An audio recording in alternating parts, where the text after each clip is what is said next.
Joining me on the line now is Dr. Matteo Vergani, Senior Lecturer at Deakin University.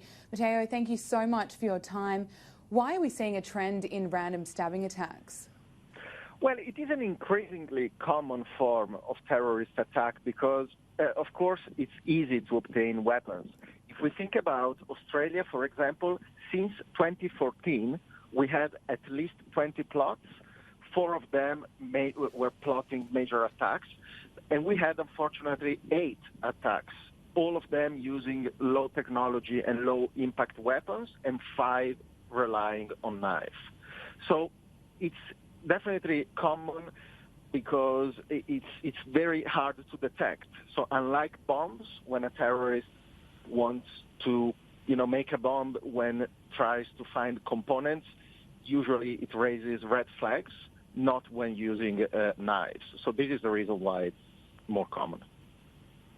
Usman Khan was convicted of terrorism offences in 2012, and the question everyone will be asking right now is, why was he out on parole? Well, look, this is a very hard question. So it's very hard to assess the impact of de-radicalization programs that, for example, are run in prisons.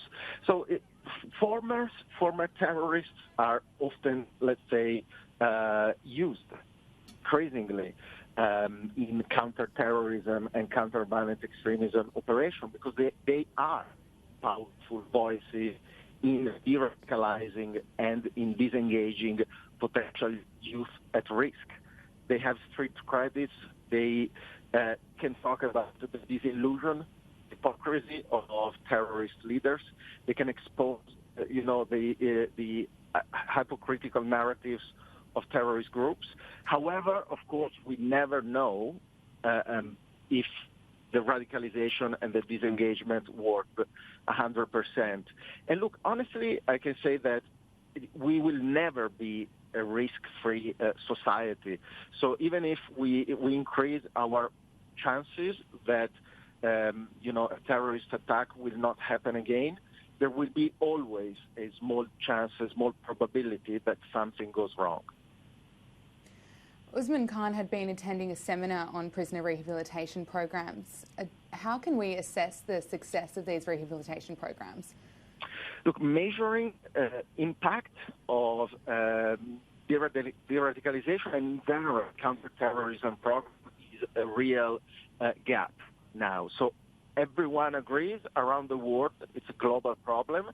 We need to improve our capacities and we need to do more research to understand how to assess reliably and with a consistent framework these programs, because at the moment is one of the biggest gaps, as I was saying, that we have, and we are, as a society and as a community of practitioners, we are not really able to assess impact effectively.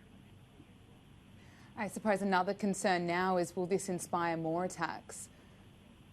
Yes, absolutely. And look, this is, of course, we're talking in media, and we have to be aware of the glorification, the glamorization that, continuously talking about this type of attacks, showing names, pictures, biographies of the attacker.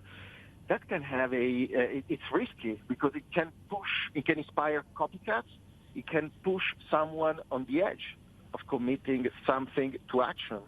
And this is very similar to, issues of coverage of suicide, for example, which we know for a fact, based on research, that coverage of suicide events can push people to commit suicide, people who are thinking about it. And it's similar for terrorists. So we need to be very aware of it. And also we need to know that showing the footage of the attack everywhere risks of amplifying and exaggerating the threat and risk to inflict psychological harm on victims, families, and on the broader community. So this is a real risk that we run in this exact moment. Matteo, you mentioned that the risk of terrorism will always be there, but is there anything we can do to prevent these attacks from happening? Look, as I was saying, to prevent 100%, no. There will be always a component of risk as life in general. I mean, human life has always a component of risk, and we cannot think that we can completely eliminate it. However, of course, we know that despite the collapse of the caliphate, the killing of Baghdadi, ISIS and Al-Qaeda have continued to plan, to organize attacks globally, and the threat is still strong.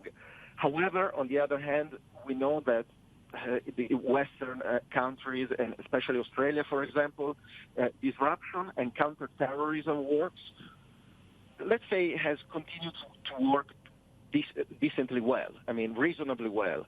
So we are addressing all the risk factors. There is a lot of, a good job done in this area. There is, of course, more to do. As I was saying, one area is definitely evaluation of terrorist, counterterrorism program and terrorist rehabilitation. But there is a lot that is already done, and I think that Australia, for example, is doing this job very well. Dr. Matteo Vergani, thank you so much for your time.